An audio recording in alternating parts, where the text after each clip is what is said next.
Junior চিকিৎসকরা এতদিন ধরে আন্দোলন চালিয়েছেন আর এবার বন্যা দুর্গতদের পাশে দাঁড়িয়েছেন।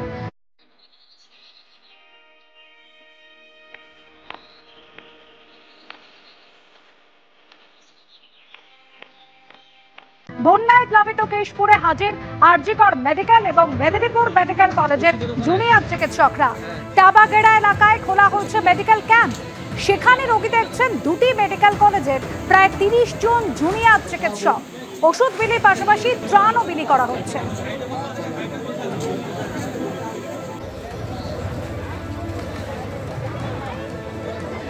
শুনলাম ডাক্তার এসছে মেদিনীপুর থেকে, ওই জন্য সহযোগিতা করতে এসছে। তাই আমরাও গরিব দুঃখী মানুষ, যাতে আমাদের হেল্প ওরা করতে চাই, আমরা ওই জন্য আগে বেড়ে এলাম। আমরা এমনিতেও গোটা গ্রাম বন্যাতে তো ভেসে গিয়েছে, খেতে বাড়ি মেতে বাড়ি সব অতিরিক্ত বন্যা এই দিকেরটা অতিরিক্ত হয়েছে, এখন অব্দি শুকায়নি, আপনারাও দেখতে পাচ্ছেন আশেপাশে।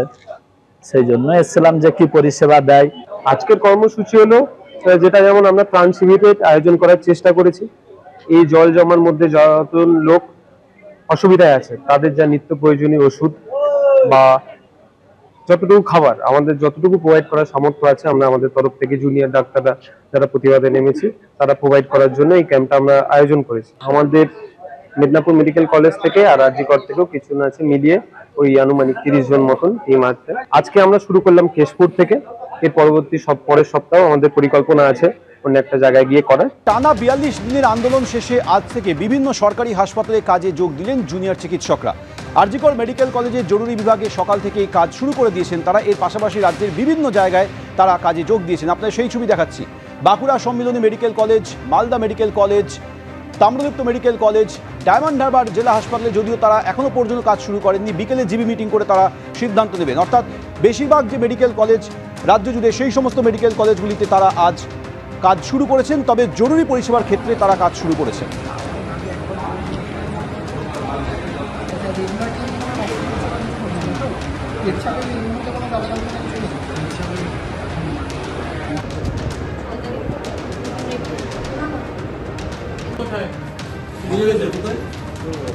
দেবদত্ত, আজকে আপনারা কি পরিষেবা কখন থেকে চালু করলেন? সকাল 8টা থেকে আমাদের ডিউটি স্টার্ট হয়েছে, তা 8টা থেকে আমরা চালু করেছি, আমাদের এসেনশিয়াল সার্ভিস চালু করেছে। কোন কোন জায়গায় আজকে আপনারা ডিউটি দেবেন, পরিষেবা দেবেন, মানে থ্রু আউট ওয়েস্ট বেঙ্গল, মানে not only RG Kar? Essential service যতগুলো আছে, এমার্জেন্সি সার্ভিস, আইসিইউ, আইটিইউ, সেগুলোতে আমরা যোগদান করেছি। আর ওপিডিতে কি এখনই বসছেন না? ওপিডিতে আমাদের সিনিয়র ডক্টররা বসছেন, ওখানে আমরা এই মুহূর্তে যোগদান করিনি। ট্রমা কেয়ার সেন্টার, ট্রমার যে ওয়ার্ড রয়েছে সেগুলোতে? ট্রমার ওয়ার্ড বলতে ট্রমা পেশেন্ট আমরা অ্যাটেন্ড করছি। এবার যেটা আইপিডি ওয়ার্ডে পেশেন্ট যায়, তারা ওটা মেনলি সিনিয়র ডক্টরাই দেখছেন। এইভাবে এই যে আংশিক কর্মবিরতি বা আংশিক পরিষেবা চালু রয়েছে আমরা বলতে পারি, এই আংশিক ব্যবস্থাটা পুরোপুরি কাজে যোগ দেওয়ার সিদ্ধান্তটা আপনারা কোন সময় নেবেন বলে আপনারা সিদ্ধান্ত নিয়েছেন?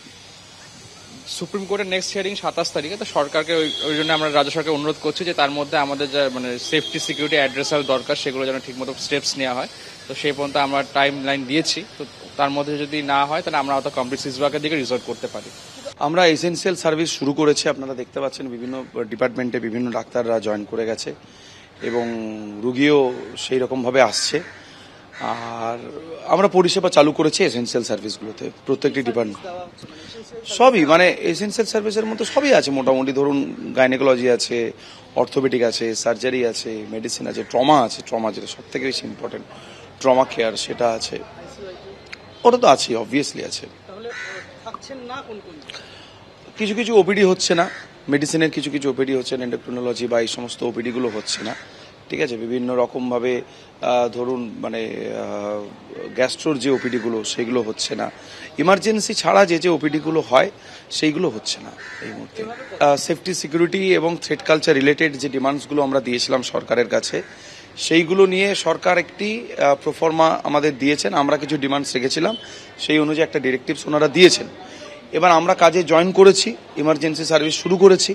সেই জায়গায় যদি দেখি যে আমাদের যে ডিমান্ডসগুলো দিয়েছিলাম সেইগুলো সরকার সদর্থক ভূমিকা পালন করছেন কিছু সময়ের মধ্যে, তো ওনারাও একটা সময় দিয়েছেন, সেই সময়ের মধ্যে যদি দেখি যে কোনোরকম কোনো সদর্থক ভূমিকা পালন করছেন না থ্রেট কালচার রিলেটেড বা ইনফ্রাস্ট্রাকচার রিলেটেড, তাহলে আমরা আবার কিন্তু কমপ্লিট সিজওয়ার্কে যাব। আরজিকর মেডিকেল কলেজের পাশাপাশি রাজ্যে সংখ্যাগরিষ্ঠ সমস্ত মেডিকেল কলেজেই আজ জুনিয়র চিকিৎসকরা তারা কাজে ফিরেছেন। কর্মবিরতি আংশিক প্রত্যাহার করেছেন। ওপিডি পরিষেবা এখনও চালু হয়নি, কিন্তু জরুরি পরিষেবার ক্ষেত্রে তারা ইতিমধ্যেই রোগী দেখতে শুরু করে দিয়েছেন। RG Kar medical college, Bankura Sammilani medical college, Tamralipta medical college, পাশাপাশি মালদা মেডিকেল কলেজ সহ রাজ্যের বিভিন্ন মেডিকেল কলেজে এই মুহূর্তে রোগী পরিষেবা দিচ্ছেন জরুরি ক্ষেত্রে। যদিও ডায়মন্ড হারবার মেডিকেল কলেজের জরুরি বিভাগে কাজে এখনও যোগ দেননি জুনিয়র চিকিৎসকরা। তাদের বক্তব্য, বিকেলে জিবি মিটিংয়ের পর এই নিয়ে সিদ্ধান্ত গ্রহণ করবেন তারা। তবে গত কয়েকদিন ধরেই তারা বিভিন্ন বিভাগে সকাল 8টা থেকে রাত 8টা পর্যন্ত সিনিয়র চিকিৎসকদের হাতে হাত মিলিয়ে কাজ শুরু করেছেন বলেও জানিয়েছেন। আরজিকর কাণ্ডের প্রতিবাদে দীর্ঘ আন্দোলনের পর আজ থেকে সারা রাজ্যে জুনিয়র চিকিৎসকদের কাজে যোগ দেওয়ার কথা ছিল এমার্জেন্সি পরিষেবাতে, কিন্তু ডায়মন্ড হারবার মেডিকেল কলেজ ও হাসপাতালে আমরা অন্য ছবি দেখলাম। এখনও পর্যন্ত ডায়মন্ড হারবার মেডিকেল কলেজ ও হাসপাতালে এই যে জুনিয়র চিকিৎসক আছেন তারা কিন্তু এমার্জেন্সি পরিষেবাতে যোগ দেননি। কিন্তু হাসপাতাল সূত্রে আমরা যেটা জানতে পারছি বা জুনিয়র চিকিৎসকদের থেকে কথা বলে আমরা যেটা জানতে পারছি যে বেশ কয়েকদিন আগে থেকেই তারা সিনিয়র চিকিৎসকদের সাহায্য করে আসছিলেন এবং রাত 8টা থেকে সকাল 8টা পর্যন্ত এই পরিষেবা তারা দিয়ে আসছিলেন।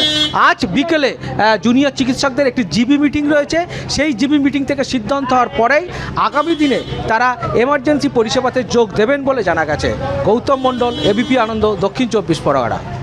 যেরকম আপনাদের জানালাম যে আরজিকর মেডিকেল কলেজে আজ সকাল থেকেই জুনিয়র চিকিৎসকরা জরুরি বিভাগের ক্ষেত্রে কাজ দিতে শুরু করেছেন এবং বিভিন্ন মেডিকেল কলেজেও সেখানেও তারা পরিষেবা দিচ্ছেন। এই মুহূর্তে আমাদের সঙ্গে আরজিকর মেডিকেল কলেজ থেকে রয়েছে আমাদের প্রতিনিধি সন্দীপ সরকার। সন্দীপ, এই আরজিকর মেডিকেল কলেজ আন্দোলনের এপি সেন্টার ছিল, যেখান থেকে আন্দোলন ছড়িয়ে পড়ে বিভিন্ন মেডিকেল কলেজে, শহরে এবং রাজ্যের বিভিন্ন জায়গায়। সেই আরজিকর মেডিকেল কলেজে আজ সকাল থেকেই জরুরি বিভাগের ক্ষেত্রে ডাক্তাররা তাদের পরিষেবা দিতে শুরু করেছেন। দেখো, শুধু জরুরি বিভাগ নয়, এই জরুরি পরিষেবার আওতায় পড়ছে ICU, ITU, HDU, critical care unit, সবটাই, এসএনসিইউ, এই সমস্ত জায়গাতেই কিন্তু জুনিয়র ডাক্তাররা তারা আজকে সকাল থেকে কাজ শুরু করে দিয়েছেন। এর পাশাপাশি ওয়ার্ডে চিকিৎসাধীন রোগীদের যাদেরকে অনকল ভিত্তিতে যখন কোনো বিশেষজ্ঞ ডাক্তারের ডাক পড়ছে তখন ওয়ার্ডেও তারা যাচ্ছেন। তবে তারা যেটা বলছেন যে আইপিডি অর্থাৎ ইনপেশেন্ট ডিপার্টমেন্টে তারা যে রাউন্ড দিয়ে থাকেন সেই রাউন্ড, নিয়মিত রাউন্ড, সেটা আজকে তারা দেবেন না। এবং তারা এটাও বলে দিয়েছেন যে হাসপাতালের ভেতরে যে ওপিডি পরিষেবা অর্থাৎ আউটডোরে রোগী দেখা, সেই ওপিডি পরিষেবা সেটাও কিন্তু তারা দেবেন না। এই মুহূর্তে হাসপাতালে বিভাগের যারা সিনিয়র চিকিৎসকেরা রয়েছেন, সিনিয়র চিকিৎসকেরা তারাও কিন্তু এই মুহূর্তে হাসপাতালের অধ্যক্ষ, হাসপাতালের সুপার, তারাও কিন্তু আলাদা করে চিকিৎসকদের সাথে বসে তারা একটি রোস্টার প্রস্তুত করছেন এবং সেই রোস্টারের ভিত্তিতে আগামী দিনগুলোতে কিভাবে হাসপাতালের আউটডোর পরিষেবা, ইনডোর পরিষেবা এগুলো সামলানো যাবে তার জন্য জুনিয়র ডাক্তারদের সাথেও বসে একটা রোস্টার প্রস্তুত করা হচ্ছে। হাসপাতালের অধ্যক্ষ হাসপাতালে ঢুকলেন, আজকে জুনিয়র ডাক্তাররা তারা অধ্যক্ষ এবং হাসপাতাল সুপারের সঙ্গে একটি বৈঠকে বসবেন, বসে একটা রোস্টার তৈরি করবেন। যে রোস্টারটা থাকবে হচ্ছে এই যখন আংশিক কর্মবিরতি তাদের চলছে সেই সময়কার রোস্টার, যে রোস্টারে ওপিডিটা বাদ থাকবে, আইপিডিতে রাউন্ড বাদ থাকবে, এর বাইরে জরুরি পরিষেবাগুলো তারা কিভাবে চালাবেন তার একটা রূপরেখা থাকবে। সেই রোস্টার তৈরির জন্য আজকে একটা বৈঠকে তারা বসবেন হাসপাতাল কর্তৃপক্ষের সঙ্গে, এমনটাই জানিয়েছেন জুনিয়র ডাক্তাররা।